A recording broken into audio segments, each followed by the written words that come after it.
And everybody who is doing this is able to pass it on and get the same results we scientifically have achieved. Amazing. The autonomic nervous system, endocrine system, the immune system, and the deepest part of the brain are now accessible at will for anybody who does this properly. If you go back, way back, I was born traumatically. I was one of the twins. Identical twins. Wow. And they never knew there was another one. And I came almost too late. Like blue, purple, in the cold of a whole way. That's where I came. And my mother was very religious, like naive, religious, strong. As a woman, very strong. She made this invocation and she told me later, oh God, let this child live, because they were to go to cut her open and to get the baby out, and she was in fear about that. She was being pushed from the recovery room to the operation room, and in the hall, just before entering the rubber doors of the operation room, she just got me out with the words, oh God, let this child live. I will make him a missionary. Area, the missionary. So I got a mission, but at that moment I was a piece of nothing. Like purple. With that invocation, a mother has power. Wow. And naive or not, she can change the world. She can make it hard, like a tattoo on your soul. And that's what happened. Wow. And when did you start I was always different than my identical twin brother. He's still alive? Yeah, sure. And he's alive, but he's not able to do what I do. Because I do what I do, because I had different experiences coming there from. Imprinted my soul, imprinted my type, my character. It was there, boom. And always being different than him, but 100% genetically the same. So then they did all the studies on us. And then they saw, it's genetically the same, but he is not able to do what he is. And that's because of the training. Wow. So if he did the training, would he be able to do it? Yes, and he's doing it now. Yeah. Gotcha. And he's healing a lot of people now. And it's happening. And everybody who is doing this is able to pass it on and get the same results we scientifically have achieved. Amazing. The autonomic nervous system, endocrine system, the immune system, and the deepest part of the brain are now accessible at will for anybody who does this properly. And when did you start getting into this? Was this teen years or? I think, this is like a subcurrent within, when I was 12, I was reading on psychology and Buddhism, and I was always a little strange, looking for things out there. Right. And wherever I go to get my hands upon, I was into. And when I was 17, I already read so many books, so many religions, traditions, cultures, esoteric disciplines, yoga, kung fu, karate, anything I could do, I had done. And there I found the cold water. Really? In a morning, Sunday morning, thin layer on the ice, on the water. And looking around, I just undressed myself, went in, and I knew from the inside, this is it. Wow. It connects you. And this is what... you can't think about anything else. Exactly. You have to think about that moment in the present. Yes, but it matched my birth trauma. And this is what I later figured out. I was born in the cold of the hole, almost suffocated. Too long in there, suffocate you. You get less oxygen. So the first thing you do when you go into the cold water is just you begin to breathe deep. What do you do when you get born? When you take a deep breath. You come with a inhale. You go with a exhale. That's it. So the cold does the same. The cold brings you right there. Like rebirthing. And I felt, beyond or deeper than thinking, you feel, this is it. I felt power. I felt this connection, which I had experienced at my birth. And at that time, I was absolutely not aware of anything. But now I was aware that I had touched on something I was always looking for. Huh. And that made me feel. What were you looking for? That trauma to get a hold on that what was imprinted inside, and that made me the other day come back and do it again. And 4 months later, I was able to stay. And this is not for nobody. This is me for 5 to 7 minutes under the water, holding your breath, holding the breath after 25 of these deep breaths. Then, because that all worked and it was great, you feel a great stillness while doing it. It's like in a fetus position. I'm out under the water, just on my own, and nobody around. And I had it always just for my own. The trees were there, no leaves, but that was my little place. Nobody could see it. And there I always trained, every day, every winter. And at a certain moment, I began to separate the breathing, and I brought it home. And then I saw all the lights and all the chakras and whatever they call in all these books, I saw it. And this time, not because of reading, but because of doing it, experiencing it, being in it. And that, yes. And didn't you have an experience later in your life with where someone died in your life and you came back? Yes, that my wife when I was 35, with whom I had 4 children and still have, and I work with them. Yeah, you saw just great. 2 of them. They're great. She jumped from an 8-story down because of mental disorder. Really? So severe, I mean, like here, just kissing the kids goodbye first. Love was there, but the terror was also there. And she decided to jump and go.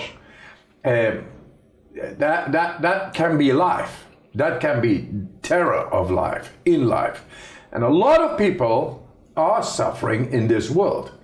I, at that moment, was earning very little, having 4 children. I was in the mountains at that present moment because making money through mountaineering and being a mountain guide and all. My kids were with the family in Spain, Basque country, and she did that. Wow. And that had, of course, such a great impact. It broke not only my heart, I was just shocked. You're shocked. You cannot think about it. You don't know what happened. But you have 4 children, so you take care of the children and you go on. But deeply, you are broken. Now, there I began very consciously going into the cold water, because at that moment, from there on, I had to deal with my own terror in my mind, my own worries, my own broken heart, and it all influences your thinking brain every day, every day. The cold makes your mind still. Yeah. You cannot picnic, you cannot think about your worries or about your mortgage or anything. You can't breathe, you have to focus. Yeah. And so you are surviving, and surviving is the same part as the emotion, the deep emotion. So that was the only way to still influence the emotion, creating all these bubbles in my head of the, and that's so. My children made me survive.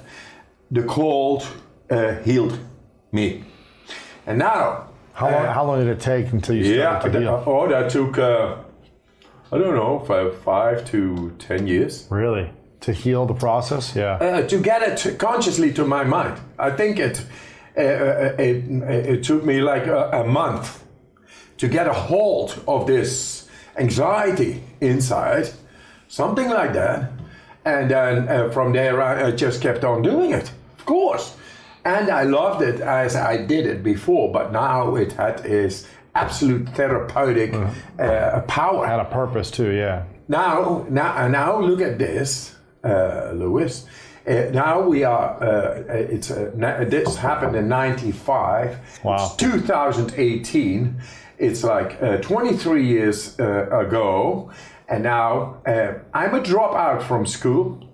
But now I'm teaching the professors and the doctors in all the world that we have an ability to tap into the deepest part of the brain and solve all the matters related to mental disorders and having no control. Wow. And there is no pill, no medicine involved. It's your own awareness, your own power.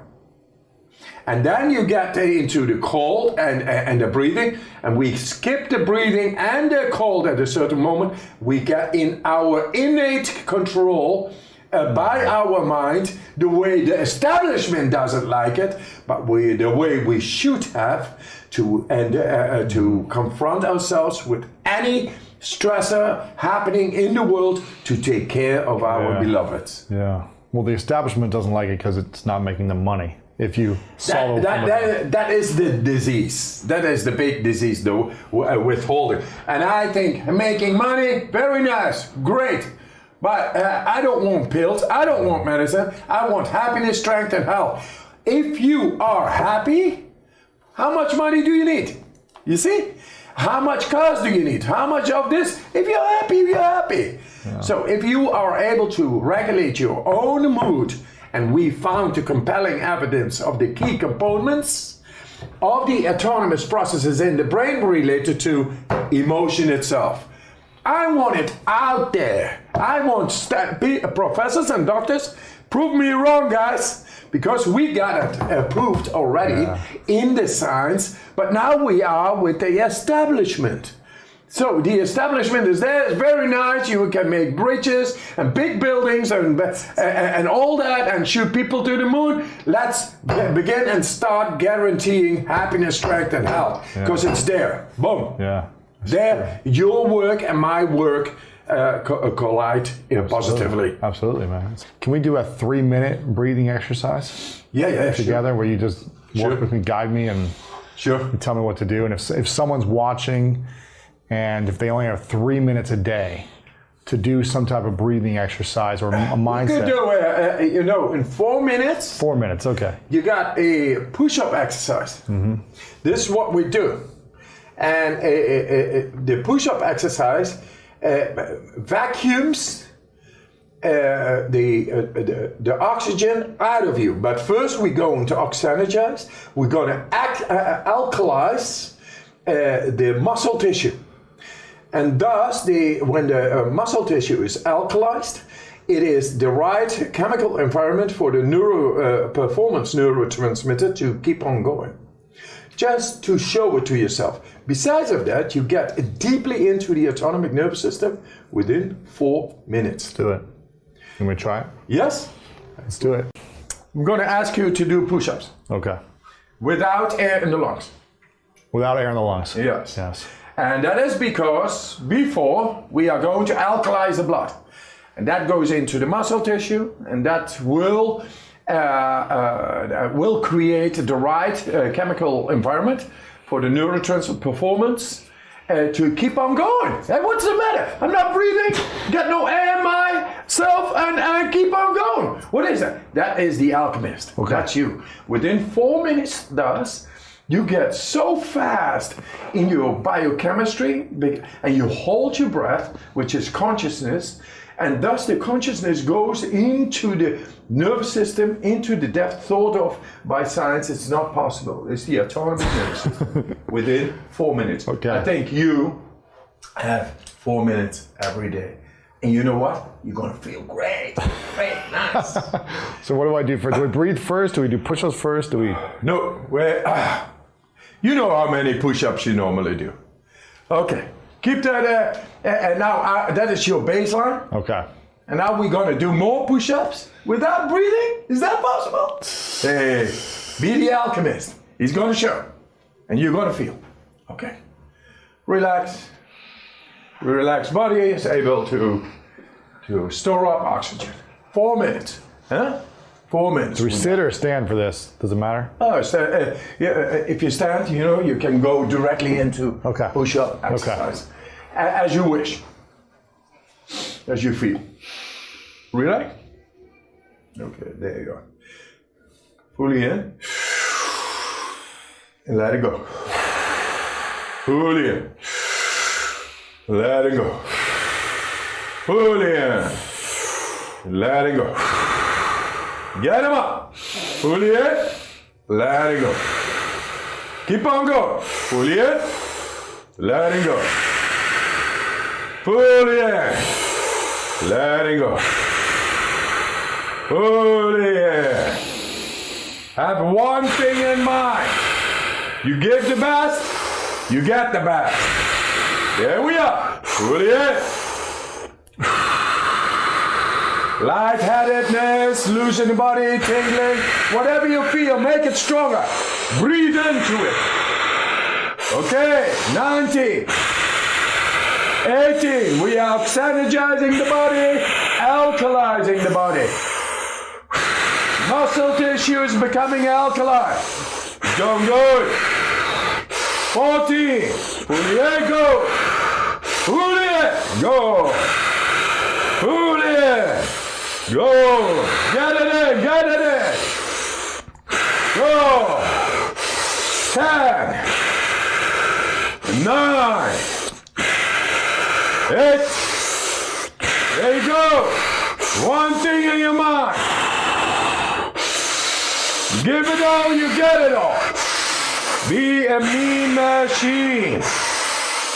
You are the alchemist. 4, 3, 2. One. Here comes the last one. To the end. Let it go. Stop. And go. No breathing. Just go. 1, 2, 3, 4, 5, 6, 7, 8, 9. Go.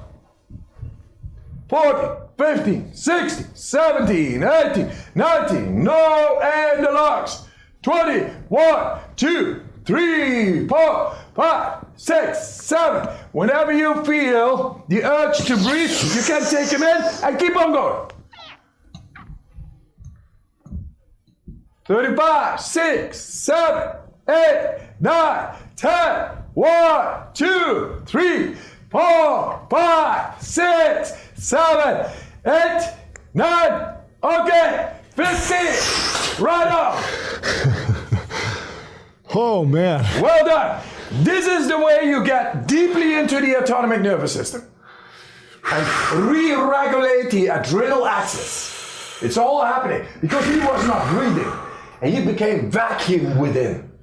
Suddenly, you gotta survive. A thing we never do. And it's good for you. You feel, hey, you tell what you feel. Easy does it. Easy does it. Well done, well done, well done, well done, well done.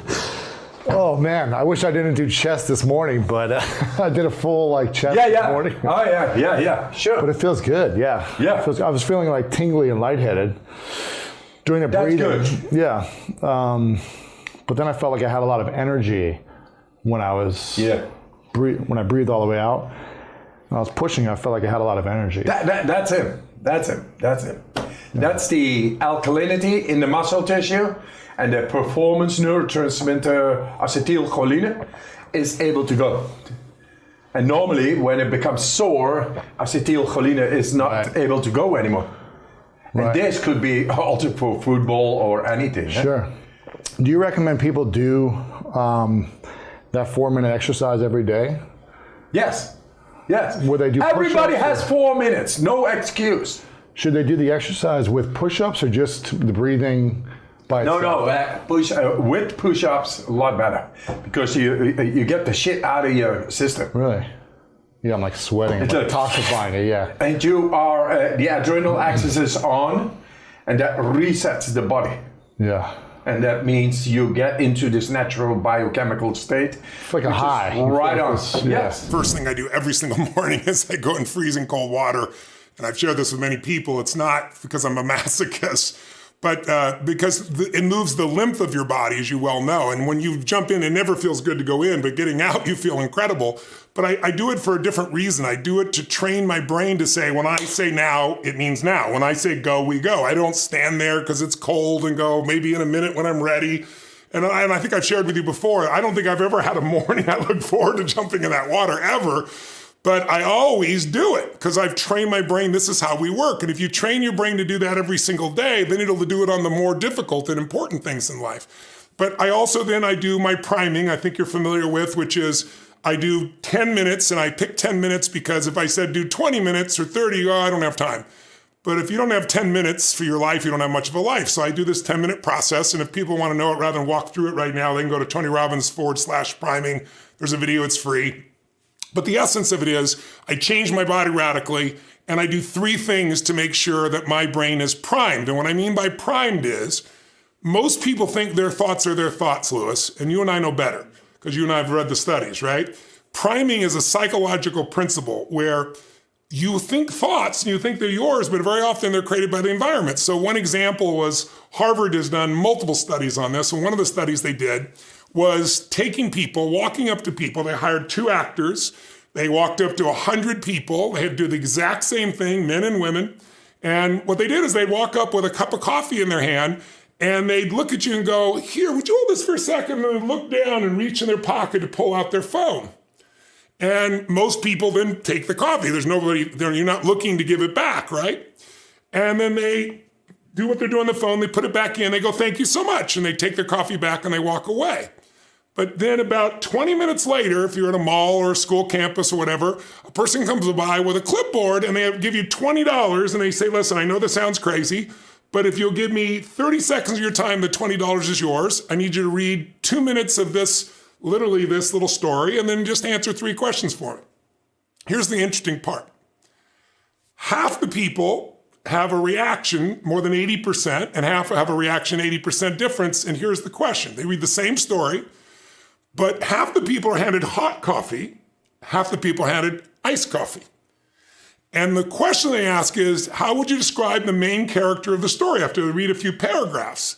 And the people who are handed hot coffee say the person is warm and genuine, 81% of the people, 79 to 80, 79.8, it's a 1% difference, natural variability, who are given the iced coffee say the person is cold and uncaring.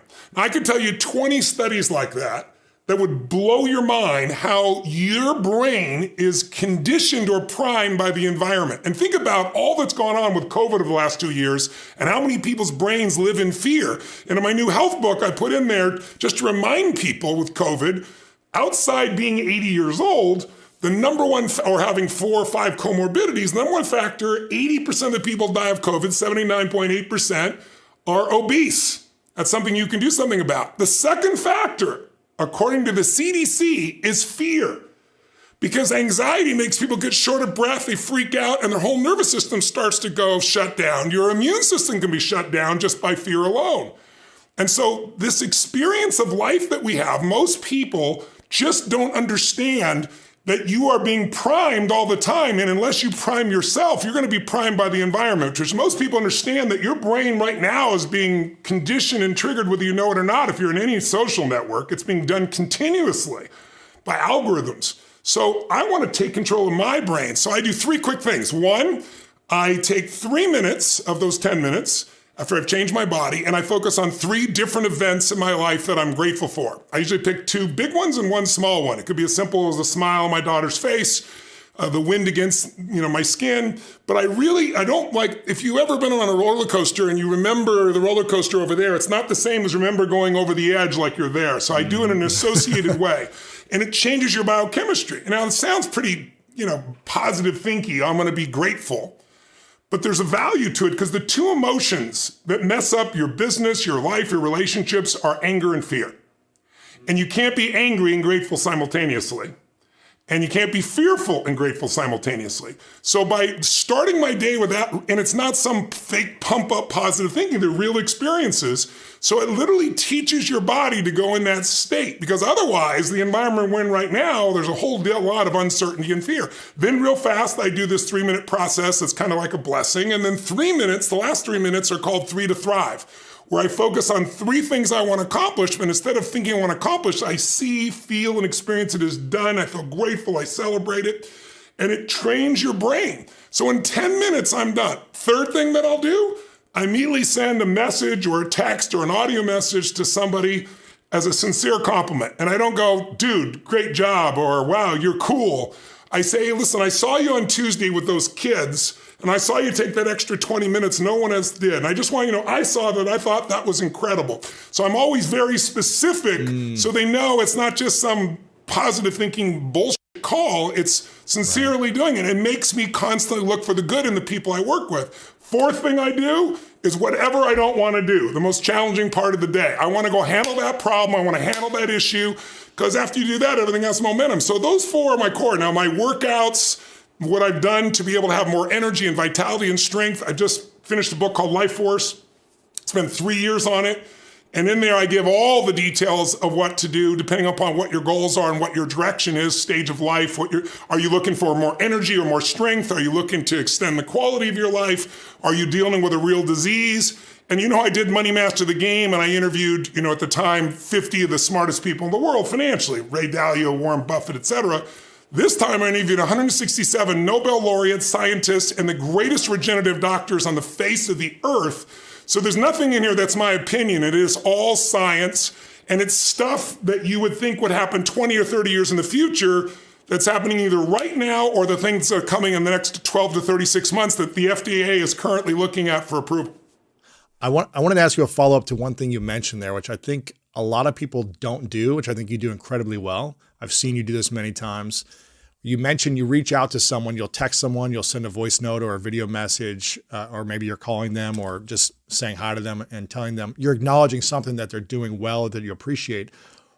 I don't think that many people do this. Why is this so important for you personally? And why do you think this would help so many people get out of themselves and overcome anxiety and stress if they did this even a couple of times a week? I know you do this every day, but just a couple texts a week. Why was this so valuable for people? Well, number one, I love people, so I love to sincerely. If you just call someone to make a compliment and it's not sincere, anybody can feel that. I don't do that shit, It's like I pride myself in finding the goodness in people or the skill sets in people. And I also know that what is acknowledged tends to grow. So from standpoint of that, I want them to feel that feeling of being appreciated. I want them to know I see what's happening behind the camera, so to speak. It's like, that's what matters. It's not how everybody else sees you, it's how you really are. And then it also deepens every relationship you have when you sincerely acknowledge somebody and you notice something other people don't notice. And so it deepens the connection. And to me, quality of life is the quality of two things, your emotions and your relationships.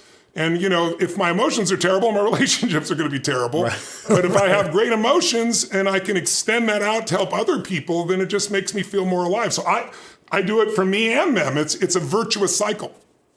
Right. Yeah. And I think if someone's feeling, stressed, the easiest way to overcome that is do what you said, which is focus on the things you're grateful for and get out of yourself and start acknowledging someone else. And you'll build that deeper relalement and feel better in the process. Yeah, and now you got positive momentum energy. Now you attack the most difficult thing of your day. And when you make that your habit, the most difficult thing gets smaller and smaller because you're feeling stronger and stronger, right?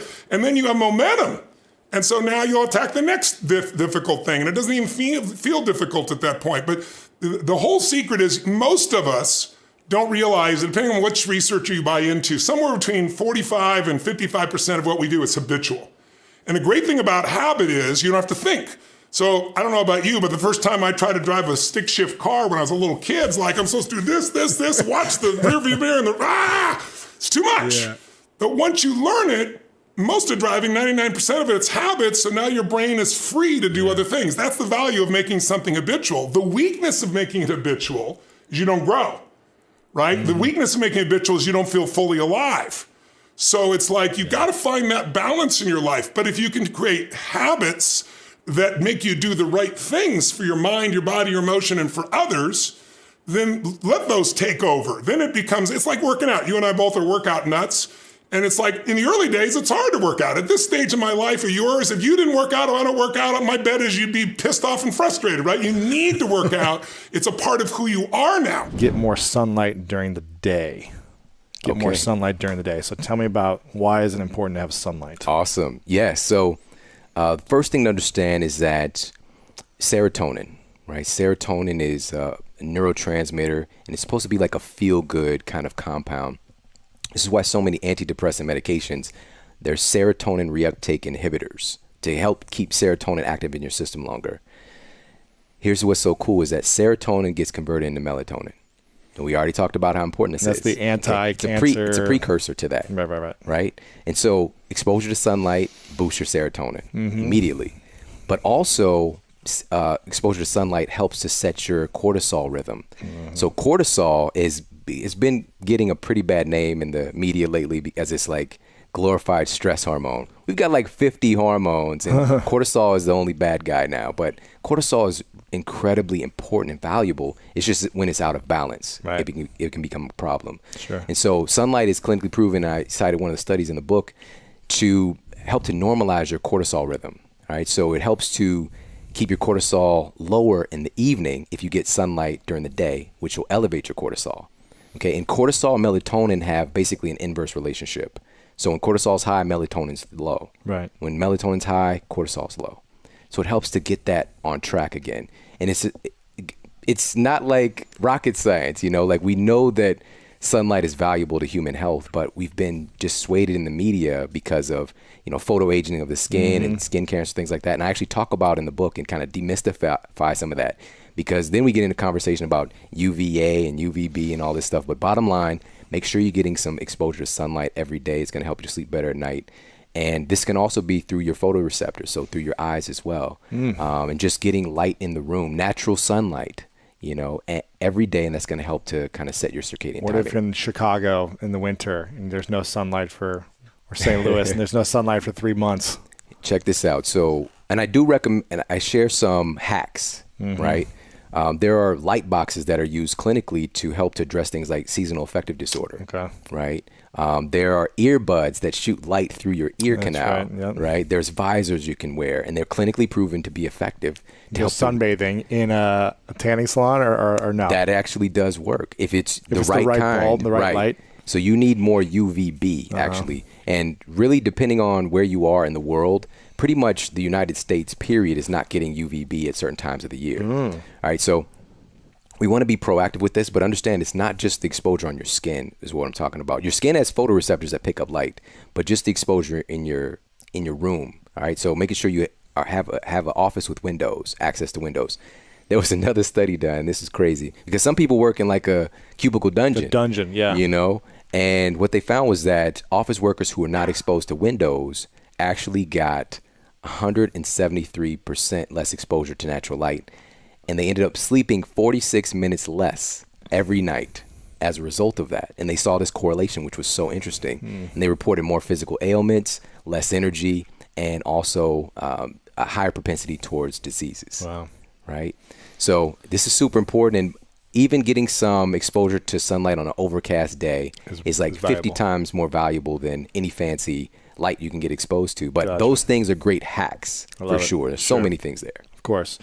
Okay, that was the first one. The second one, avoid screens before bedtime. And I think this is probably something that a lot of us are at a fault with. I know you're kissing that phone goodnight before you go to bed, man. Yeah, I always tell myself, like, okay, shutting it off by a certain time and like not having it in the room and all these other things. But it's a challenge, man. It's definitely a challenge. Here's why, dude. Like, this is with this book, I was able to dissect that because I knew that would be the toughest one of the 21 strategies. This one is the toughest because we're addicted. We are in fact addicted, man. Here's why. Here's what's happening. So there's this interesting compound called dopamine, right? And it was once thought that dopamine was related to pleasure, but it's not. Dopamine is all about seeking. It's driving you to seek, right?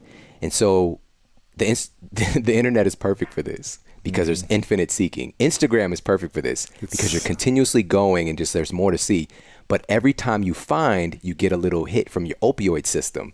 So it's like a slow drip of drugs. Yeah. I seek, I find, I seek, I find. And you get looped in, and it's very difficult to break that pattern. Yeah. And everybody's had this happen where you're like, I'm going to check my Instagram for a minute. I'll check Twitter for a minute. Right. And then it's 30 minutes later, an hour later, and you're still scrolling. This is what's going on. Like, our brain is hardwired to get addicted to stuff like this. And these awesome social media apps know how to manipulate our mind and to take advantage of that. So this is a call to take your brain back. I'm not saying I love this stuff. I absolutely love it, but it has a place, and it's being more aware. Now that you're aware, you can catch yourself and break the pattern. So here's why it's an issue at night in particular. So there was a study done at Rensselaer Polytechnic that found that just 2 hours of your device usage before bed was enough to suppress melatonin secretion. All right. So again, you can pass out before just being on it 2 hours before, you know, like that span. And so you can go to sleep or pass out, but that doesn't mean you're getting that rejuvenative sleep. So this is why a lot of people are sleeping 8 hours, but they're still tired when they wake up in the morning. It's because melatonin is suppressed because they're on their device right before bed. And it's this blue spectrum of light that's shooting out, kind of pouring into your optical sensors. What if you can stop that spectrum? Is there shades? So is there screen protectors? Is there glasses? There's all of those things. So now, is that okay then if you have the Band-Aid on it? It's a hack. It's not the optimal, but it's the better than. Yes. So absolutely, everybody today can get Flux F.LUX. Sorry, F.LUX, which basically cools off your screen. You know, pulls off that. Do you have that? Troublesome? Of course. So I've got on my. Do you ever see what it looks like, or is it just like a film that's like goes over the top? Yeah. of it? So it's a cool app. It does this automatically. It's an app. Yeah. So you just download it on your phone. Yes. Oh, exactly. I gotta get this. Okay. Yeah, and it does this automatically based on your time zone. Oh wow. And the time of year, all that stuff. Amazing. So it pulls out that most troublesome spectrum of light, and so Harvard researchers found that it's not just light exposure; it's the color, and it's the luminance. It's the strength of the light. Yes. You know, so green light was like 3 times less impactful to your sleep than blue light in their studies. Wow. So cool stuff like that. So Flux, you can get the blue blocking glasses. Basically, they're like sunglasses. You use those too? With the orange tint. Yeah, I do. Yeah, I've when got you some watch cool TV ones. or something? Yeah, you know, like if you're going to stay up late and watch a movie a little bit later, you know, but the whole thing is to not make that a habit because these are, of course, you know, these are hacks. But the best thing is, and this is so important, especially for our audiences, you know, who are really about taking their life to the next level, and they're missing out on this key component, which is you have to find something that's of greater or equal value to the device. So people, you know, actually connecting with real people. A book, yes, you know, something like that, yeah. You know, playing games with your kids, talking to your family, have sex. Exactly, you know, there's other things that you can do. Help you sleep well. Yeah, I talk about that in the book too. But you have to find something that fills you up because that addiction is so strong, and that's really the best tool, which is to avoid the screens in the first place. Yeah. Okay, that's number 2. Number 3. Have a caffeine curfew. So what time? I mean, here's the thing. I feel like I don't have that much caffeine, and I almost never drink coffee except for about a month ago. I started doing some intermittent fasting testing, and so I'll have Bulletproof in the morning. Yeah. It's like, what time is it? It's almost 2 o'clock. I still haven't eaten today. And but before, you know, if I'd have like a cappuccino after dinner or something, it would never affect me. Like I never felt like, oh, I'm wired now. Like I could always fall asleep. Yeah. But I'm assuming that it still does something to my brain or my body, even in my system, to not allow me to fully rest. So what is the optimal time to, how many hours before you sleep should we not have any caffeine? Got it. And by the way, the hours before with the screen time, 60 to 90 minutes. That's all I recommend. So with the caffeine thing, you just said it perfectly. You can definitely go to sleep, but your nervous system can still be active because caffeine has something called, it has a half-life of about 8 hours. So if you have 200 milligrams of caffeine, 8 hours later, 100 is still active in your system. Wow. And so this can keep you out of normal stages of REM sleep and deep sleep. All right. So you can be physiologically laying down and think that you're getting 8 hours sleep. And so this study that was done, they gave people caffeine right before bed, 3 hours before bed, and 6 hours before bed. And they found that even 6 hours out was enough to have noticeable, and they use like monitoring systems, you know, measuring their brain waves to find out that, whoa, their sleep is actually getting interrupted because of the caffeine. And then there was the subjective, so there's the objective and subjective parts of this test. And people thought like, hey, I got enough sleep. Like, I feel great. But in actuality, their body was lacking that rejuvenative sleep. And what that does is you have this false sense of being well rested, and you automatically, unknowingly start using more caffeine at some point during the day because you're going to have more daytime sleepiness. All right. So, and that creates that whole vicious circle with caffeine to keep you going. Sure. Okay. So how many hours before? I recommend, and I'm a fan of caffeine, right? Just do it in the morning. Do it in the early part of the day. It depends on how sensitive you are. Before by noon. the way, too. Yeah, before General noon rule of thumb. would be ideal. You know, Okay, but cool. some people are hypersensitive to caffeine. Yes, of Everybody's course. metabolism is It's different. Some people might need to lay off of it completely, but that's a whole nother book of how to make that happen. Sure. Okay. So no caffeine afternoon. This is my fourth one that I see here that I like. This is one of my favorites that I was doing that I needed before I learned about this power and the importance of sleep, and that's Be Cool. Yes. And I remember growing up in Ohio, my dad, we did not have air conditioning in our house, and my dad was just like, well, I don't want to spend the money on this, and it's only 2 months in the summer where you got to deal with it. But St. Louis is the same as Ohio. Yes. And man, it was miserable because I couldn't wear sheets or anything. I'd just be laying there sweating with the fan on, and my dad would make me turn the fan down because he didn't want me to get whatever. I don't know. And so it was just misery, and I couldn't sleep. I'm up all night, and I wish my dad would have read this book then, so he'd understand the importance of being cool. But what does it mean to be cool? What's the optimal coolness that you should be in, or does it matter? Yeah, absolutely, man. And my story is very similar with yours. My bedroom was upstairs at our house. The top of the freaking house. And, man. heat rises, coolness drops. So this is why our basements tend to be cooler. Yeah. Upstairs, I would literally see those heat waves. Oh my gosh! Walking up there, 100-degree St. Louis weather, and so I would spray myself with a water bottle and then lay there butt naked and hope my brother doesn't come in the room. When I'm trying to sleep. But yeah, man, it's not good sleep. No. And so this is really simple. Your body goes through a process. It's something called thermoregulation, and it does this every night. And we'll just say around 9 p.m. average. It does this process to lower your core body temperature to create the ideal environment for deep sleep. Yeah. All right. Your body cools you off to sleep better. Right. So you want to support it and not work against it. So here's some simple tips, and it's going to sound a little frosty to some people, but ideally your room temperature is going to be, and this is according to research, what experts say, 62 degrees to 68 degrees for sleeping, all right? And some people are like, no way. Like my wife she's from Kenya. So hot climate, no, she's not having that. So I find a happy medium, So you're at the top. You're at 68, 69, like right? 69, But, and also, our friend Kelly Starrett, Dr. Kelly Starrett, he had a pretty big struggle with this, with being too hot. And he got it cold in the room, but it still was enough, and he didn't want his wife to suffer. So he got something called a chili pad, which basically sits on your side of the bed, and he swears by it. Underneath the mattress, or underneath the sheet. It's right on top of the mattress. Yeah, underneath the sheet. Exactly. But it just keeps you cool underneath you. Yeah. Oh, interesting. And it's been a game changer for him. So just cooling your body temperature. That's a good idea. Even just 1 degree difference is huge. It's huge. It's huge. Okay, cool. So be cool at night. Doesn't mean you can still you can still wrap yourself in a blanket, but just keep the room cool. Yeah, gotcha. I like that. Okay, so that was number 4. Number 5, let's do is get to bed at the right time. So why is it important to be at the right time? Yeah, should we be at the same time every night, and what is that optimal time? Good question, man. So timing your sleep is like timing an investment. If you invest a lot at the wrong time, you're going to get pain. Mm-hmm. But if you invest even a little bit at the right time, you get some big rewards. And so according to research, our, quote, money time sleep is between 10 p.m. and 2 a.m. And why that is that this is when you're going to get your greatest increase of melatonin, which is going to help you to go through your normal sleep cycle, and the greatest secretion of things like human growth hormone as well. So more recovery, more anabolic growth and development. Between 10 and 2 a.m. That's right. Yeah. Is when you should be going to sleep, or that's when you get optimal sleep? Right. If you can get some sleep in that window, and some experts say that it's like twice as much value per hour. Wow. Right. So if you go to bed at 9:30, 9:45, and you're asleep in that window that whole time, that's the optimal time. Yeah, and people will notice this when they tend to get to bed a little bit earlier. It's just like, wow, I slept really great. Right. I see your face. You're like, yeah, when that happens, but it rarely happens. And so that's the kind of money time window. But it's not about being perfect. If this doesn't fit your lifestyle, stack the other conditions, do the other things. Yes. Because the timing does matter, because your body's wired up to work with nature. Yeah. You know, and only recently can we basically manufacture a second daytime.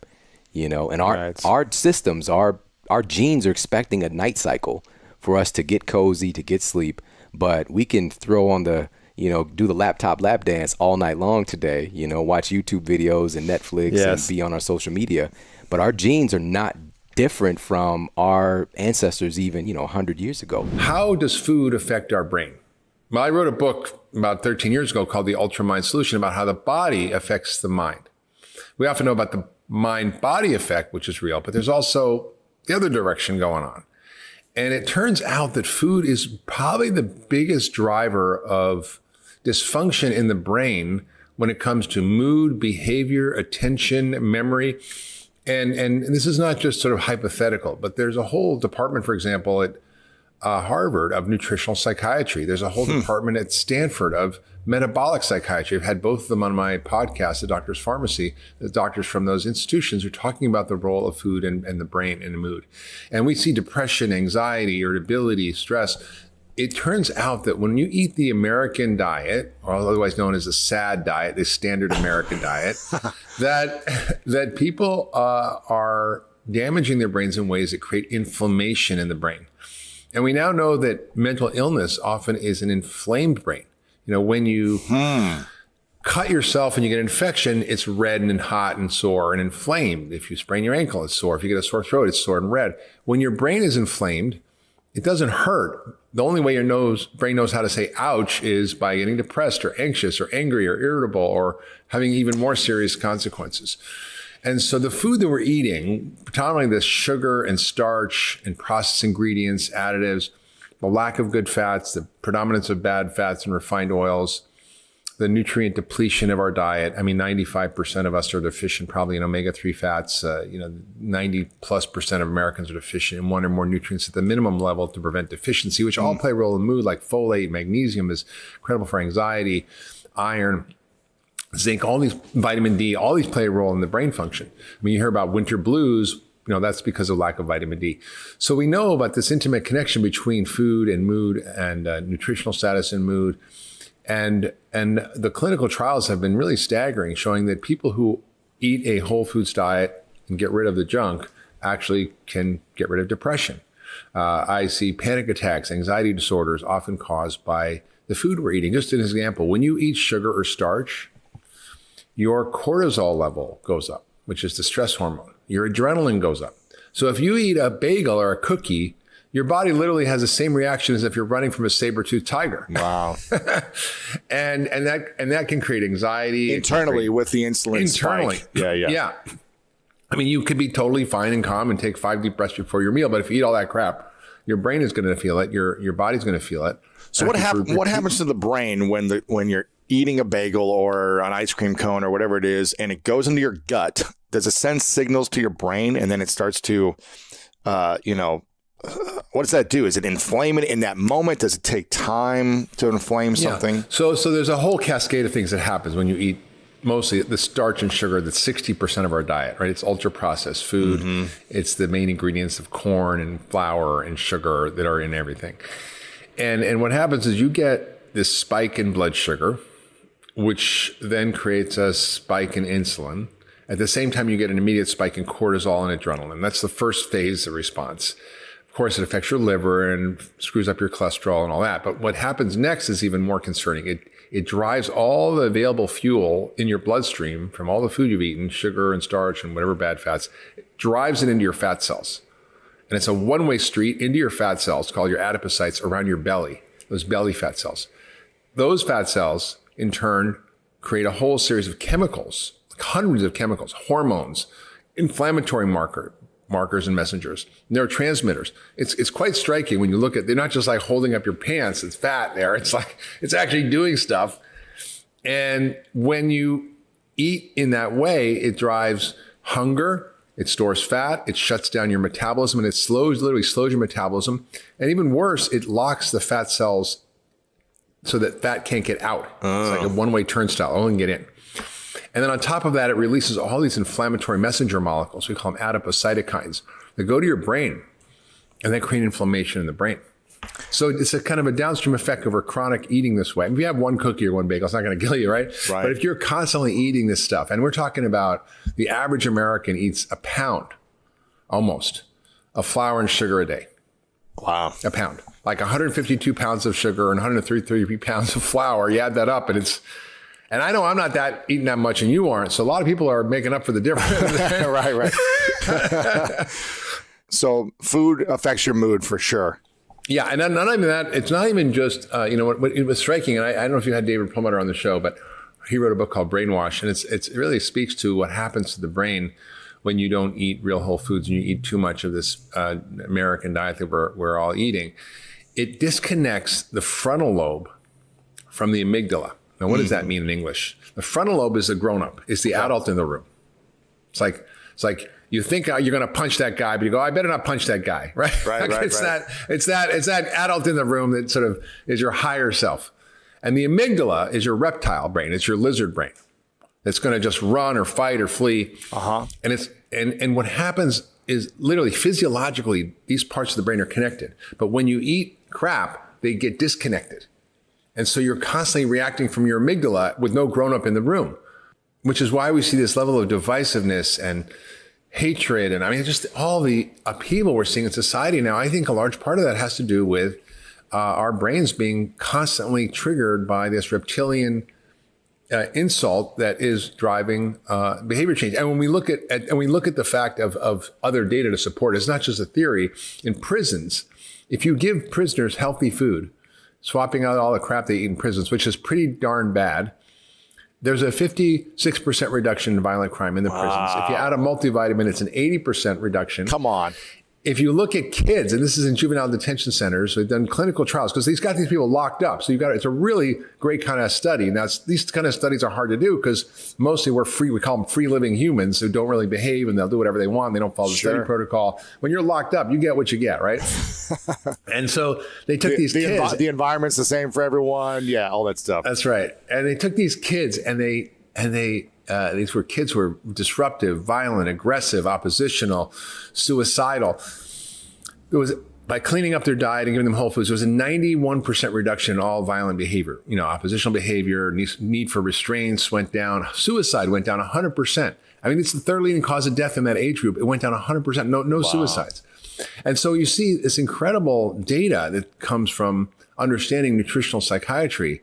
And you go, wait a minute, maybe some of our messed up society has to do with not only the problems with obesity and the problems with chronic disease and the fact that COVID is landed on a perfect, laboratory for spreading in America because we're all so unhealthy and our immune systems are so sick because of our diet. But it's also led to this incredible disruption of our brain and our mood and our behavior, which we're seeing it rampant in society today. What would you say are the 3 foods we should all stay away from in order to increase the happiness of our mental health? Oh, that's not hard. So, in my book, The Pegan Diet, it's called 21 Practical Principles for Reclaiming Your Health in a Nutritionally Confusing World. and it's really practical. And there's a bunch of steps at the end. But I think, the real dangers are, one, high fructose corn syrup. Because anything with high fructose corn syrup, almost by definition, is a highly processed food that comes with all kinds of other bad crap. So if you're reading labels, like if you just can eliminate that would be like number 1. Number 2 would be trans fats, hydrogenated fats, which... What is that? What's that in? What foods is that in? Is that processed packed foods? What, is that hydrogenated fats? Is that fried food? Is that French fries? Yeah. So hydrogenated fats have literally been banned by the FDA, essentially ruled not safe to eat, but they're still out there. Okay, you can still find them. It's less, but and they used to be really. It makes Crisco shortening. So anything that comes with a baked good or any processed food. And the third thing would be, you should only eat foods with ingredients that you would have in your cupboard, can pronounce and recognize. In other words, would you have butylated hydroxytoluene in your cupboard that you sprinkle on your salad, No. Which is also known as BHT. It's a preservative that's been linked to cancer. It's banned in Europe. We have it in everything here. So if you wouldn't have, azodicarbonamide in your cupboard that you would use in your stir fries, you probably shouldn't eat it. And yet this is in so much of our foods. In fact, in America, it's legal. This is an ingredient that's used in breads to make them fluffier. Mm-hmm. Subway used it in their Subway sandwiches. Didn't they have to take it out? Didn't Vari get it taken out? Yeah. So our friend shamed them into taking it out, but it's still legal here. It's not illegal. She just shamed them publicly by trying to eat her yoga mat in front of the Subway and got them. But in Singapore, for example, if you're a food manufacturer and you use this ingredient in your food, you get a 15-year jail sentence and a $450,000 fine. No, you do not. Yes, you do. That's I swear to God. In Europe, a lot of these chemicals are banned. So basically, just eat real food. So get rid of all those three things that would make you likely to end up in trouble. And then, there's another hierarchy of how do you even upgrade the quality. But the whole principle of the Pegan diet is that, one, food is medicine. Mm-hmm. Food is medicine, and quality matters. And then it's not just calories. It's information, and it literally can upgrade or downgrade your biology with every bite.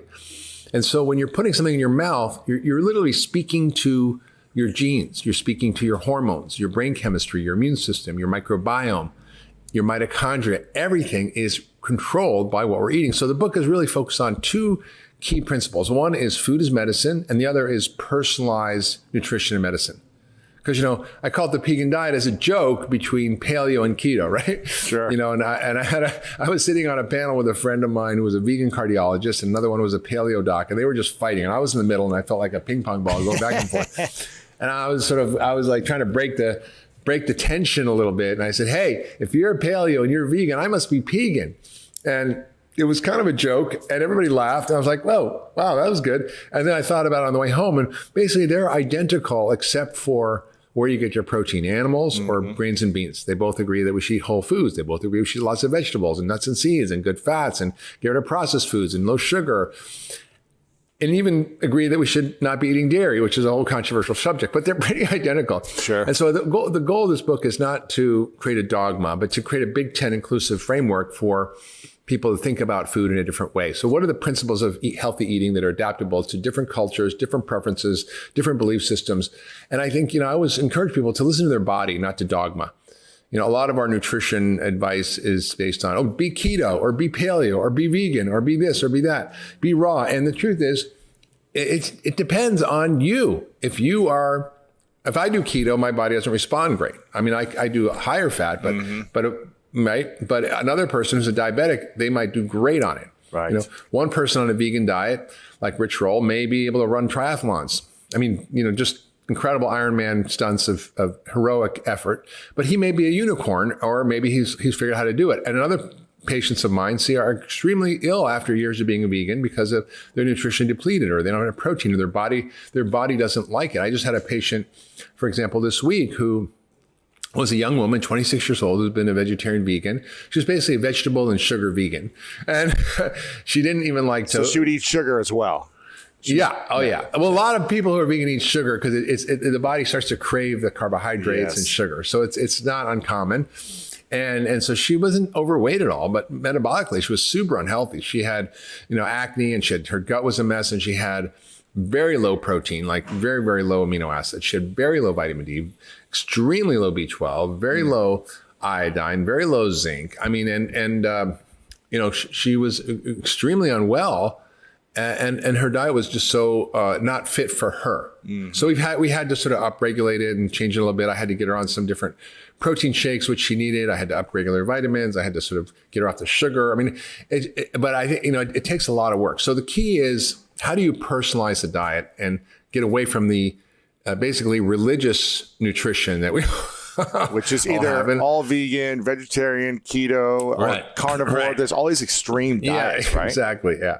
And again, I always encourage people to listen to the smartest doctor in the room, which is their own body. Yourself. Right? Yeah. Like, how do you feel? Do you feel great? Do you feel bad? How's your stomach? How's your head? How are you clear? Are you have energy? What is happening to you? So I think it's important to understand that we are all different, and that the future of medicine is personalized medicine. There's a whole section here on personalized nutrition and how to identify your particular needs by various kinds of testing, whether it's genetic testing, whether it's metabolic testing, food sensitivity testing, and how do you actually figure out how to dial in your perfect diet. Everyone's kind of swearing by their way is the way. But it seems so extreme. in my mind, and I empathize with vegans, and I'm like, I don't want to hurt animals either. And but then I've tried it for a while, and I'm also like, gosh, but I miss meat. And it's like, what is the way? And what I'm hearing you say is that there is not one size fits all. You have to really figure out what works for you. Yeah.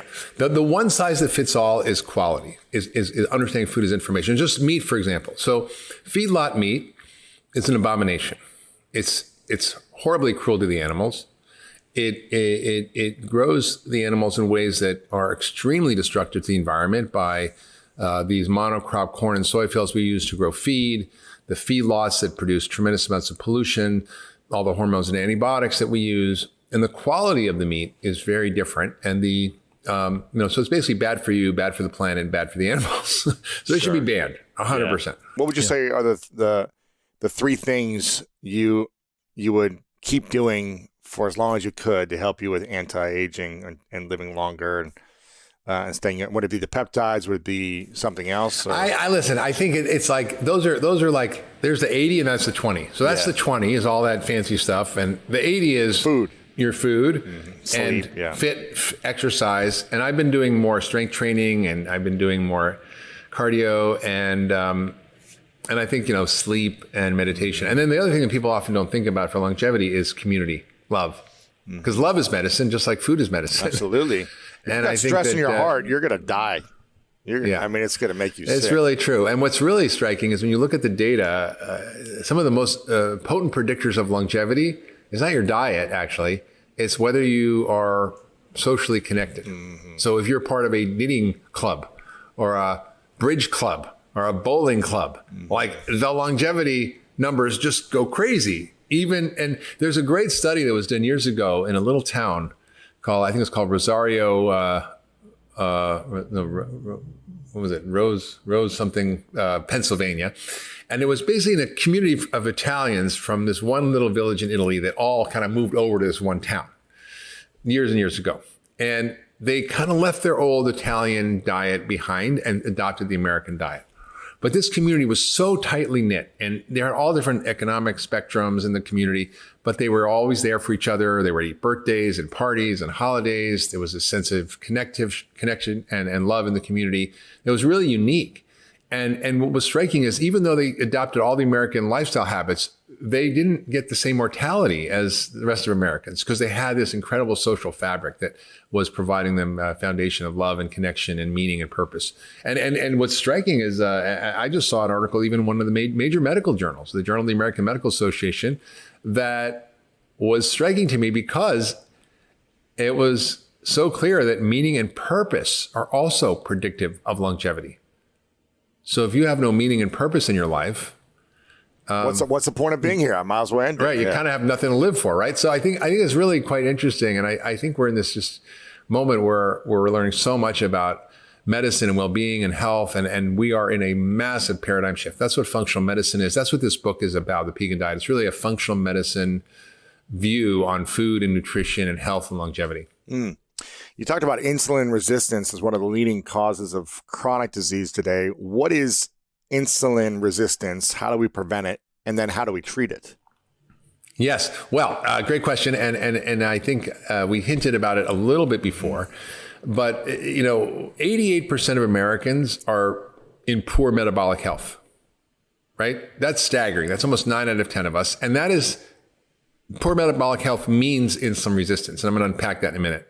75% are overweight, 42% are obese, 40% of kids are overweight. I mean, it's terrible. 1 in 2 Americans has prediabetes or type 2 diabetes. All this is caused by the amount of starch and sugar in our diet, right? Broccoli is a carbohydrate. That's fine to eat. But white flour is also a carbohydrate. It's worse than sugar in your body. So the volume of starch and sugar, this predominantly our calories, is driving this poor metabolic health. And what happens when you eat starch and sugar, which, by the way, we really didn't have, right, for most of our human history. We basically were hunters and gatherers till 10,000 years ago. And then, if we had grains, we had whole grains. The milling of flour didn't happen till about 150 years ago. And when that started and they started to actually refine the flour is when we saw these nutritional deficiencies like like beriberi and pellagra and the horrible vitamin deficiencies.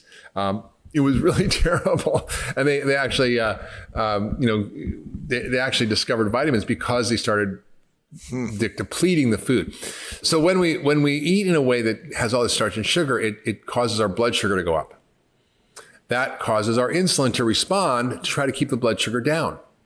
So you can have normal blood sugar if you go to your doctor. You can have a normal A1C, which is your average blood sugar. But if your insulin's high, you're in big trouble. I saw a guy who was 400 pounds. His blood sugar was perfect. His average blood sugar was perfect. His insulin was like 20 times normal because it was keeping everything down. Oh, man. Now, insulin gets that high because the body becomes resistant to the effects of the insulin. It's like the boy who cried wolf. So you need more and more and more insulin to get the blood sugar down. More and more insulin. What does that do? Well, insulin has a number of roles. In a small amount, it's good, keeps your blood sugar good. If you're healthy, fine. If you have no insulin, you get type 1 diabetes, you need insulin shots. But most people have what we call type 2 or prediabetes or insulin resistance. And it turns out that this is the driver of cancer, like the most common cancers: prostate, breast, colon cancer, pancreatic cancer. Heart disease, most heart attacks are caused by this. Diabetes, obviously. Dementia, they're calling type 3 diabetes, depression. So many issues are driven by this insulin resistance that are burdening our society with chronic disease, which affects 6 out of 10 people. And so when you have this phenomenon in your body, it drives inflammation. It drives fat storage in your belly. It causes more hunger. It slows down your ability to lose weight. And it creates this vicious cycle of muscle loss and fat gain. It's like super fuel on the aging process. Mm-hmm. That's why you see diabetics, have, far more heart attacks. They're 4 times the risk of dementia. They're more likely to get cancer. It's just all related to this phenomena. And if you're talking about the game of longevity, I remember this lecture I heard like 20 plus years ago from a Harvard professor who was talking about, preventive cardiology. He said, Mark, if you could take a group of 100-year-old people who have perfectly clean arteries, they'd have one thing in common. I said, what's that? He says they're insulin sensitive, meaning they are able to easily regulate their blood sugar with very minimal amounts of insulin. But most of us, because they're basically healthy or they have genetics that help them or they eat, well. But the key is to the game of aging is to keep your insulin low, right? And if you keep your insulin low, you're going to be activating all these anti-aging mechanisms in your body. If your insulin's high, you're going to accelerate all the aging. So that's why starch and sugar are poison. When insulin is high, it's weakening immune system. It's increasing inflammation, which is making you age faster, essentially, and get sick, right? Yes. And not only that, Lewis, what is happening now with COVID in America? Why are we the worst country in the world with COVID? It's not just political mismanagement. The fact is that we were the sitting duck perfect place for COVID to land and cause havoc. Why? Because we're obese. Because we're obese, we're overweight, we have chronic diseases, and these are all diseases of inflammation. So we are pre-inflamed.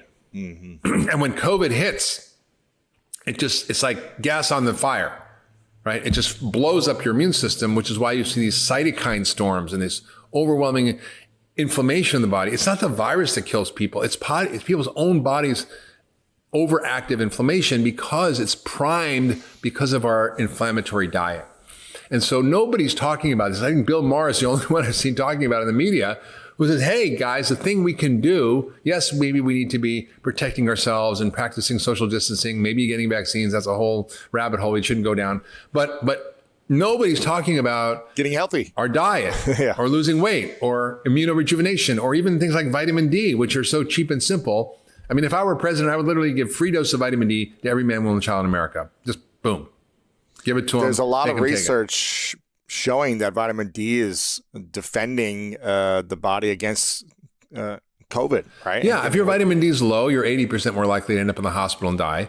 If your vitamin D is high, you're 94% less likely to end up in the hospital or in the ICU. 94%. Right. That's better than vaccines, right? With a lot less hassle and risk and side effects. Yeah. Wow. Okay, so how do we treat it then? What are the things that we need to do when our insulin is high? Well, guess what? I wrote a book. It's a really good book. It's called The Pegan Diet, yes, and it helps you do that. And essentially the principles are, things that I'm almost embarrassed, Lewis, that I have my career telling people to do stuff that's so self-evident, right?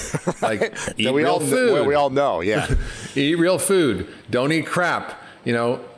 eat lots of vegetables. We just sleep poorly one night or over and over and over again. How does that impact the brain chemistry? Yeah, so I think firstly, in response to the general question, sleep is probably the single most effective thing that you can do to reset both your brain, but also your body health, of course, as well. And I don't say that flippantly against the notions of diet and exercise. Of course, both of those are fundamentally critical. But if I were to take you, Lewis, and I were to deprive you of sleep for 24 hours, deprive you of food for 24 hours, or deprive you of even water or exercise for 24 hours, and then I were to map the brain and body impairment that you would suffer after each one of those four, hands down by a country mile, a lack of sleep will implode your brain and body far more significantly. The only one I would probably lose out on is oxygen. Okay. At that point, I'll give it up. Sleep will take the silver medal. Oxygen definitely gets the gold. But thereafter, sleep seems to be paramount. Of sleep, food, and water, sleep is the most important thing. I would, I used to say that sleep was the third pillar of good health alongside diet and exercise. But I think the evidence has suggested that I was utterly wrong, that sleep, in fact, is the foundation on which those two other things sit. And you can do wonderful things in those two domains, but if you're not getting sufficient sleep, those things tend to be far more futile as a consequence. Yeah. And so what is sufficient sleep then? So right now we recommend somewhere between 7 to 9 hours for the average adult. Once we know that you go below 7 hours of sleep, we can start to measure objective impairments in your brain and your body. And in fact, the number of people who can survive on less than 6 hours of sleep without showing any impairment, rounded to a whole number and expressed as a % of the population, is 0. Without any impairment, what does that mean? So if I can measure lots of different operations of your brain, let's say your cognition, your attention, your learning and memory, also your moods and your emotions and your anxiety, or downstairs in the body, I can measure aspects of your cardiovascular system or your blood pressure, or I could measure your immune system or your metabolic system, how it's regulating your blood sugar and your glucose. I can measure this sort of pinwheel, this kaleidoscope of health metrics on Lewis Howes. And then I can see when I keep dialing you back with less and less sleep, at what point do I see at least one of those things demonstrating a breaking point? And it's very rare for us to be able to find any individual who can go below 6 hours of sleep and not show some kind of impairment.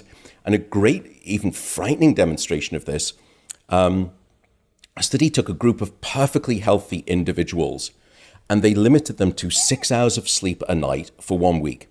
And then they measured the change in their gene activity profile relative to when those same individuals were getting a full 8-hour night of sleep. And what happened? And there were two critical findings. The first was that a sizable and significant 711 genes were distorted in their activity caused by that 1 week of short sleep. And that's, in some ways, I think about this, Lewis, because it's reality. We know that almost a third of the population is trying to survive on 6 hours of sleep or less. So it's not just, total sleep deprivation, which doesn't happen very frequently. It's a common occurrence. What I found most interesting was that about half of those genes were actually increased in their activity. The other half were decreased. Now, those genes that were suppressed were genes associated with your immune system. So you became immune compromised or immune deficient. Those genes that were increased in their activity, or what we call overexpressed, were genes associated with the promotion of tumors, genes that were associated with cardiovascular disease and stress, and genes that were associated with long-term chronic inflammation within the body. And I make that point just because, many people, I think, have this concern about things such as genetically modified embryos or even genetically modified food. But when we don't get sufficient sleep, we are unwittingly performing a genetic manipulation on ourselves. And if we don't let our kids get the sleep that they need, then we're inflicting a similar genetic engineering experiment on them as well. Wow. This is crazy. So What if you've been sleeping less than 6 hours a night for years? What is that saying to your genes? And is there a way to recover the gene damage and reverse and go back to a healthy genes, healthy body, healthy life? So firstly, we know that short sleep duration, so using that sweet spot, and we can speak about oversleeping or excess sleep, because I think that's an interesting part that hasn't been spoken about too much. But using that recommended CDC amount of 7 to 9 hours of sleep, there is a simple fact, firstly, across the lifespan, which is the shorter your sleep, the shorter your life. That short sleep predicts all-cause mortality. But then we can dig a little bit deeper and start to sort of ask, exactly what is going on? Why is there such mortality risk caused by insufficient sleep? And what we know is that a lack of sleep, and typically getting certainly less than 6 hours of sleep, is associated with a high risk of cardiovascular disease, high risk of diabetes, high risk of stroke, high risk of dementia. And I would love to double click on that and go into the Alzheimer's disease risk, because that now evidence is very, very strong. And then downstairs in the body, we know that there is links between a lack of sleep and certain forms of cancer. If I were to take you and limit you to, let's say, 4 or 5 hours of sleep for 1 week, your blood sugar levels would be so disrupted that your doctor would classify you as being pre-diabetic. Oh my goodness. So that's not a lifetime, that's just 1 week. And there's an even more interesting experiment that I think speaks to the subtlety of this, because there is the largest sleep study that's ever been conducted, and it happens actually to around 1.6 billion people across 70 countries twice a year, and it's called daylight savings time. Now, in the spring, when we lose just 1 hour of sleep opportunity, firstly, what we've seen is that there seems to be a 24% increase in relative heart attack risk the next day, which stuns me. And what's fascinating, in the fall, in the autumn, when we gain an hour of sleep, there's a 21% reduction in heart attacks. So it's bidirectional, and that's just 1 hour of sleep. And you see, there was some great recent data. You see a very similar profile regarding that daylight savings shift for road traffic accidents on our streets. I've heard about this. Tragically, suicide rates as well. And then even more recently, what we discovered is that during that springtime shift, when you lose an hour of sleep, the sentencing of federal judges is significantly harsher because their mood and their emotion is that much worse because of that 1 hour of lost sleep, that they dole out harsher sentences. So, we can walk, you can ask the question, what about a lifetime? We don't even have to ask about a lifetime of short sleep. We can ask about these really, 1 week of short sleep, or even one night of 1 hour of lost sleep. And I think that's how fragile our brains and our bodies are to this thing called a lack of sleep. And you could then ask, well, why are we so sensitive? Because I can go without food for 24 hours and I can go without water for 24 hours. I'm still not too bad. I'm in fairly decent shape. Mm-hmm. Why is sleep the exception to that rule? And the answer seems to be this. Human beings are the only species that will deliberately deprive themselves of sleep for no apparent good reason. Why is that? And it was such a unique thing. And what that means is that Mother Nature, through the course of evolution, because no other species does this without real need for survival, and I can speak about some of the exceptions, but human beings are strange like this. In other words, Mother Nature hasn't have to face the challenge of coming up with a solution called sleep deprivation, because she's never faced it in the course of evolution. And so there is no safety net in place here. And that's why we think human beings implode so quickly and thoroughly, mentally, cognitively, and physically, caused by insufficient sleep. And why do you think? Why are the majority of people bad at getting good sleep? Is it we're distracted? Is it we think we need to be doing more? Is it we're stressed and worried about the past and the future? Is it we just want to work harder? What is the main cause of why we get poor sleep? It's such a fundamental question, and in some ways it's all of the above plus. So I think the first, and I've thought about this a great deal, why are we suffering this global sleep loss epidemic that we're under right now? I think the first thing is that, unfortunately, sleep has an image problem. That, the PR agent for sleep should be fired, because we associate sufficient sleep with this concept of being lazy, of being slothful. And that's a terrible disservice to this thing called sleep. And it is very different to things like diet and exercise. I think a lot of people like to virtue signal with, what they eat. And they certainly are very proud to tell you, I work out 5 times a week. I'm in the gym at this time of morning. And, all of which I think are great and to be applauded and supported. But we have the very opposite. We have this almost, we don't. Some niches of society have this sleep machismo attitude. This kind of, you can sleep when you're dead mentality, which, by the way, based on the evidence, is mortally unwise. Yeah, it will lead to both a shorter life and a life that is significantly less healthy. So I think the first thing is we need to change our cultural appreciation of sleep from something that is a waste of time to something that, in fact, is an incredible investment. It is probably the very best and the most freely available, democratic, and painless health insurance policy that I could ever imagine. I think the next thing is the way that we work in society. We are working for longer hours, and before the pandemic, people were commuting increasingly longer amounts of time. What that meant was that people were leaving the house earlier, they were arriving home later, and no one wants to shortchange time with family or Netflix or whatever it is your poison. And so the one thing that has become squeezed like vice grips in the middle of the night is this thing called a sufficient bout of slumber. But then there are plenty of people who give themselves the opportunity to get enough sleep, but they can't obtain it. And that is where things such as insomnia or sleep disorders, things like snoring, come into play. And you touch up, and I know that you've spoken, and I'm so grateful for what you've done regarding discussions of mental health. We know that one of the principal roadblocks to getting this thing called a good night of sleep is anxiety. Stress, worry, anxiety, regret, all those things. Yep. Resentment, and holding on to all that stuff. That is toxic to sleep. You're absolutely right. And in fact, anxiety and physiological stress is our principal model for the explanation of insomnia right now. It's not the only cause, but it seems to be one of the principal causes. And in modern society, it's become so easy, and I'm not finger wagging. I'm just as guilty.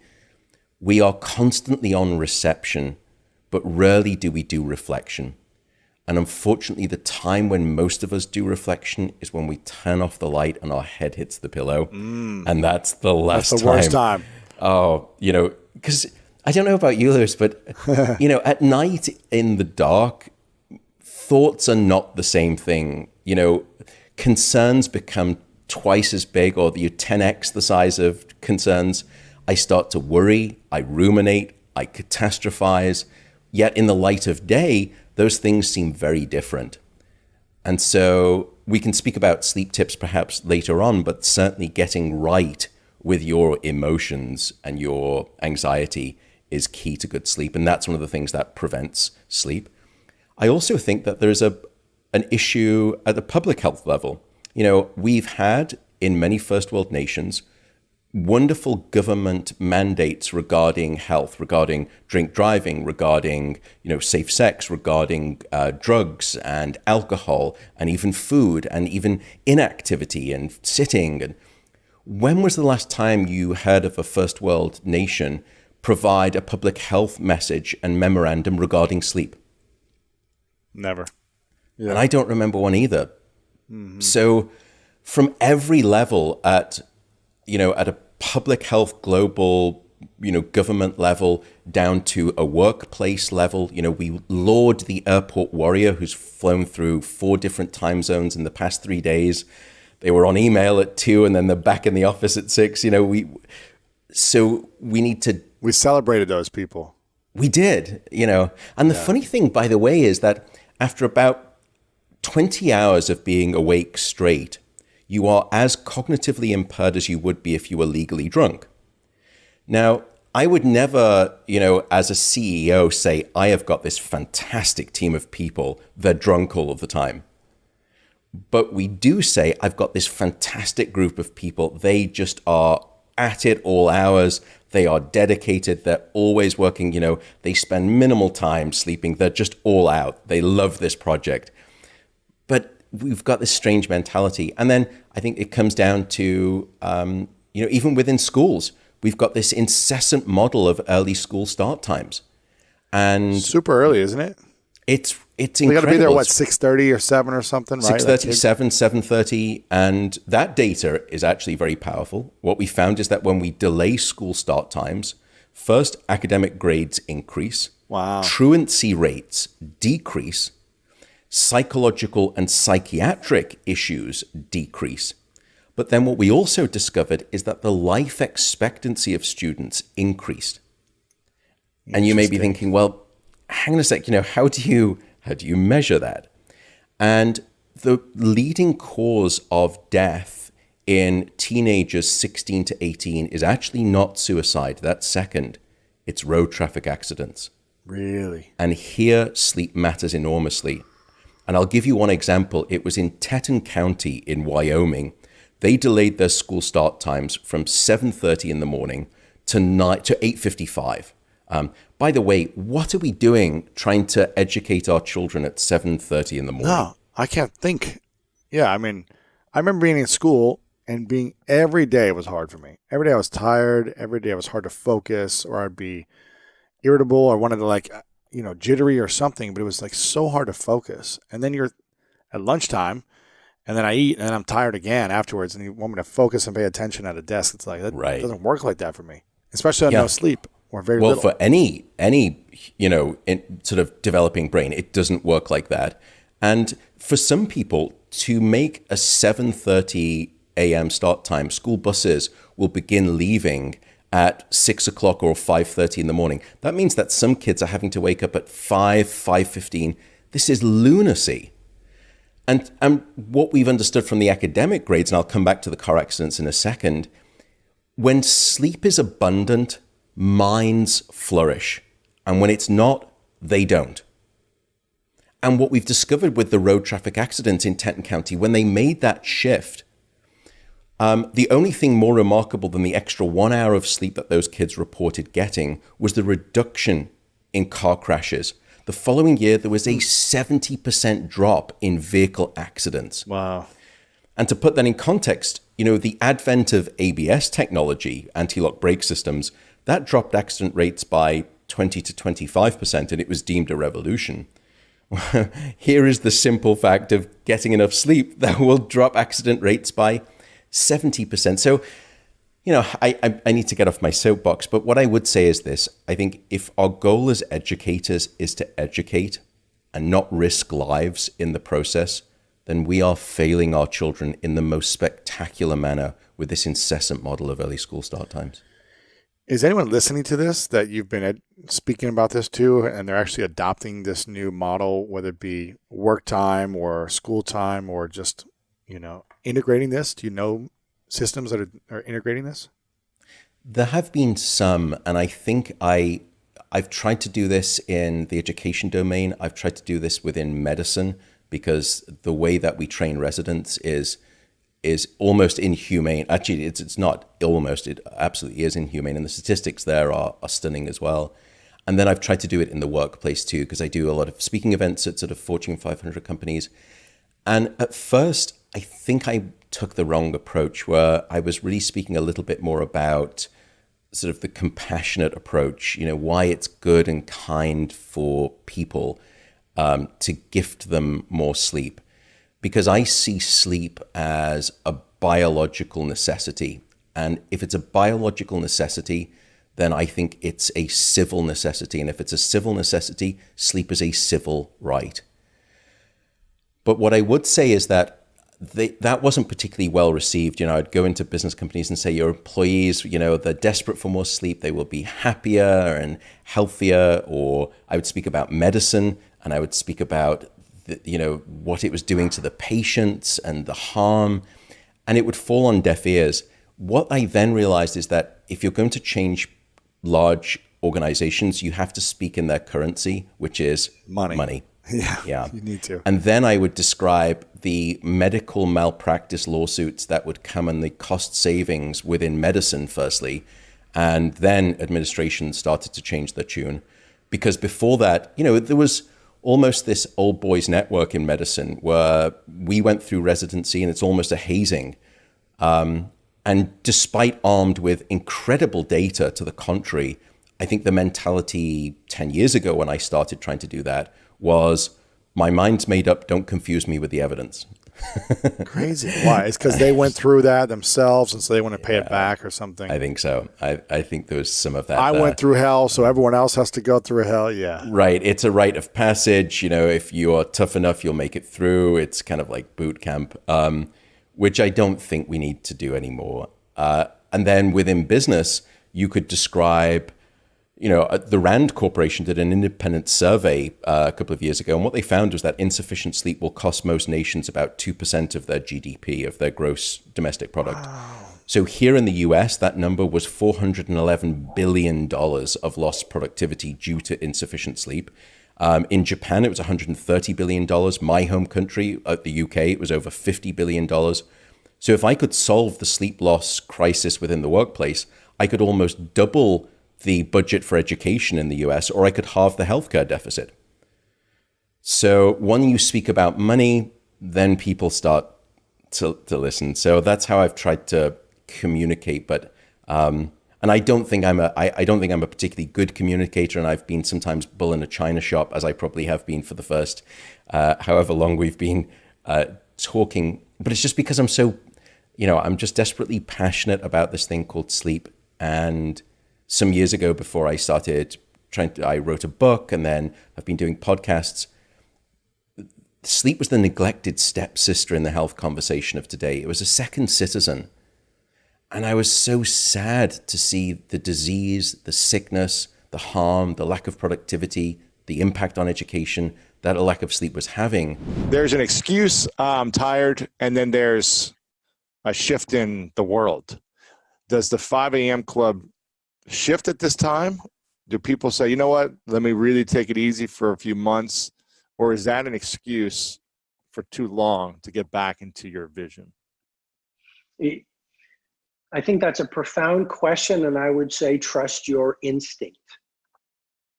There are times, for example, as an artist, when I'm writing and it's flowing and I just know this, trust your natural cycles, because your higher power, call it your instinct, call it your intuition, call it your artistry, knows what it's doing. So there are times to be productive and there are times to rest. Now, I very much believe in the 5 a.m. club and the 20-20-20 formula. I very much believe that it will create a pharmacy of mastery within your brain. It's been proven by science. You know, even just the simple idea of starting your day with some sweaty exercise. Why sweaty exercise? Is because when you sweat, it'll release the BDNF, which John Rady at Harvard calls miracle grow for the brain. But just that idea of exercising first thing in the morning will help you become more resilient, peaceful, strong during the day. So yes, do your morning routine. Yes, run the 20-20-20 formula, and then judge by results. Having said that, if you've been up at 3 a.m.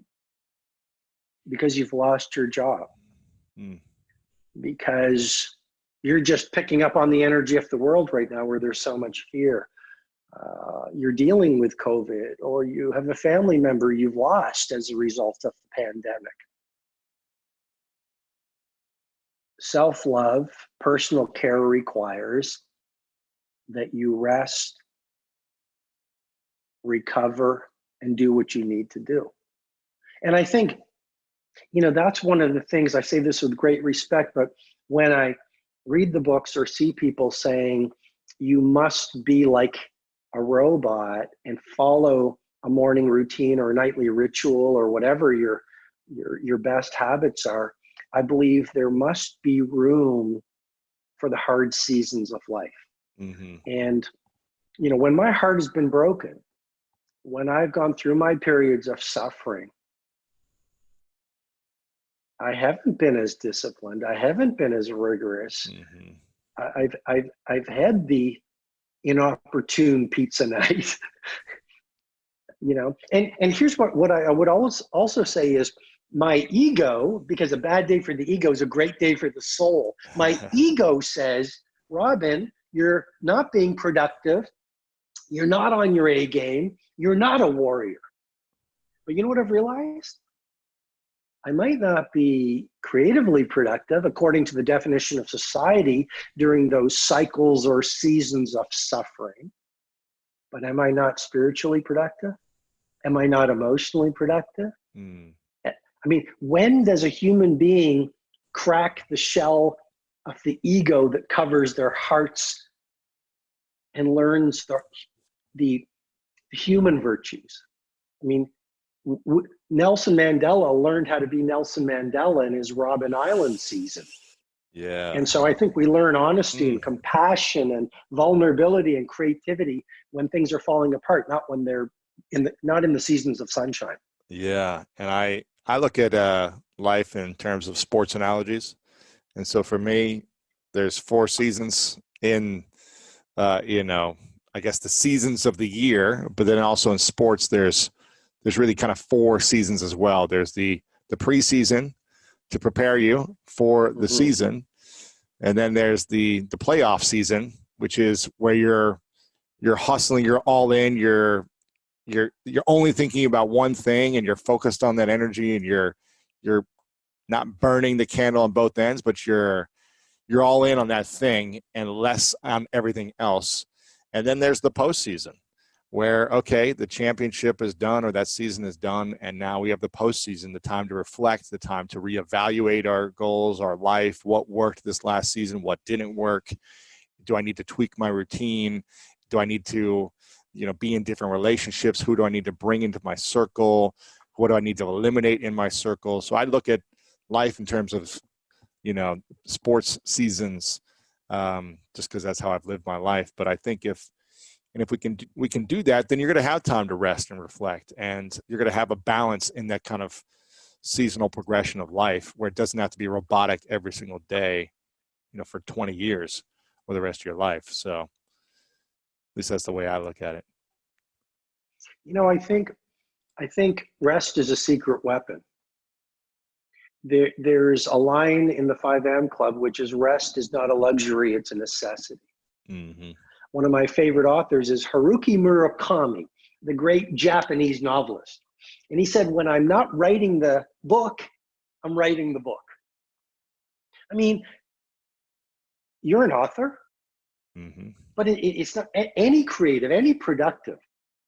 We beat ourselves up, or maybe it's just me, but we beat ourselves up if we're not doing. But how can you calibrate world-class doing if you don't make the time for being? Ooh. And so those times where, you know, nature or our instinct or our inner artist says, these are times to pull back from the world and sunbathe and read the classics and write in a journal and have 4-hour meals with the people we love and travel when it used to be safe to travel.